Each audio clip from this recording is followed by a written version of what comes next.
Hey everyone, welcome to another episode of Spin Cycle, the show for short reviews of albums new and old. And I'm sorry I missed last week. I was sick. I had absolutely no voice, so a video would have been really brutal. Just watch my review of the Amorphous show. You could barely hear me talking.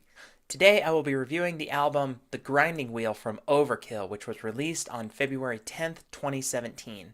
I've brought up a number of old school metal bands on this show recently, bands like Anthrax, Testament, Creator, Metallica, and now here's another one, Overkill, which was founded in 1980 in New Jersey. They are one of the oldest thrash metal bands, even predating all of the big four. They're also one of the most prolific. They've had 18 studio albums to date. Like other thrash greats, they started with a punk rock background, and there's also some elements of new wave British heavy metal like Iron Maiden, Judas Priest in there as well. But early in their career, they started to move toward the thrash sound, while the West Coast bands were doing the same as well while they were gaining fame, while Testament and Metallica were starting to get big. But ultimately, they exploded in popularity with their 1989 album, The Years of Decay, which you can find on a ton of top 10 thrash metal albums of all time lists. The two founding members, Dee Dee Verney and Bobby Blitz Ellsworth, have been in the band since 1980, but there have been a number of lineup changes even before their first album was released,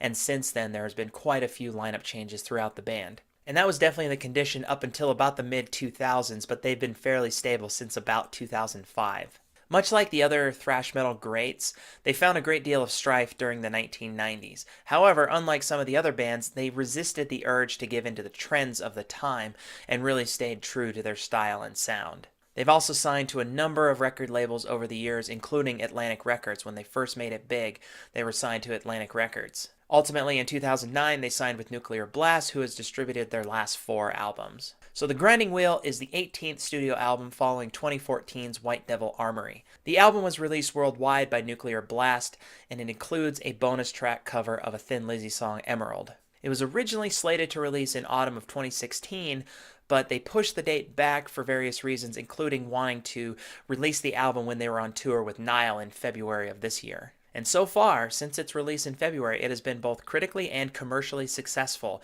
It's actually their second most successful album after their past release, White Devil Armory. Now here's a little bit of an admission. This is really the first Overkill album that I've given a lot of attention to. One of the things that has been difficult for me to get into Overkill in the past was the vocals. But thanks to bands like Accept, which I've been listening to a lot more lately, I'm becoming more accustomed to that style, so it was a little bit easier to get into Overkill than it has been in the past. But the vocals really are fitting to their music. It has that sort of punk thrash sound. There are even times where Ellsworth sounds a lot like Rob Halford. But ignoring the vocals, the music itself is just fantastic. It's very clean and it has a lot of energy. There are times when the only thing that separates this from an 80s thrash album is the production quality. Like Our Finest Hour is a perfect example. It is so painfully 80s.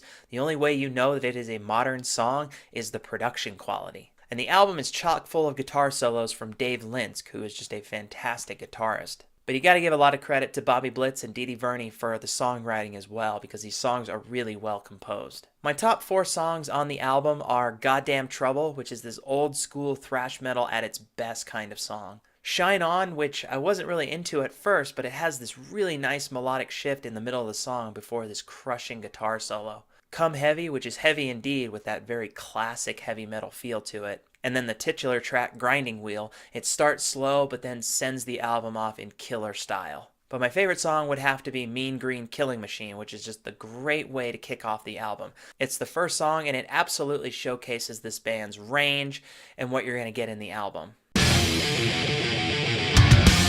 out where no one knows, there's a cool revolution fight.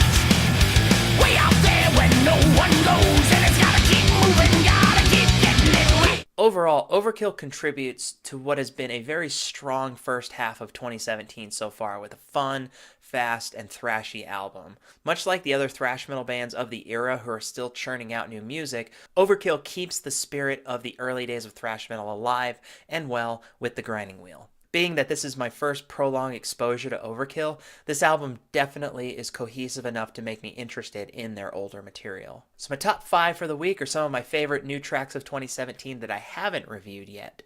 Jaguar God by Mastodon off of Emperor of Sand. That is just an awesome, solid Mastodon album, and Jaguar God is an amazing ending. Black Hoodie by Body Count off of Bloodlust.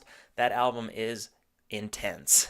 Iceberg Dances by Sepultura off of Machine Messiah. I definitely need to give that album another listen, but I'm definitely interested in it a little bit. Into the Dark by Mors Principium Est off of Embers of a Dying World. There's a band I'm going to do a review for soon because I want people to know about them. And then lastly, Cleanse the Bloodlines by Unleash the Archers off of their upcoming album Apex. I am very excited for this album, and this song is fantastic. Let me know your thoughts on the new Overkill album. If you've heard it, if you haven't, go ahead and check it out and let me know what you think of it. And that does it for this episode of Spin Cycle, and I'll see you guys next time. Bye-bye.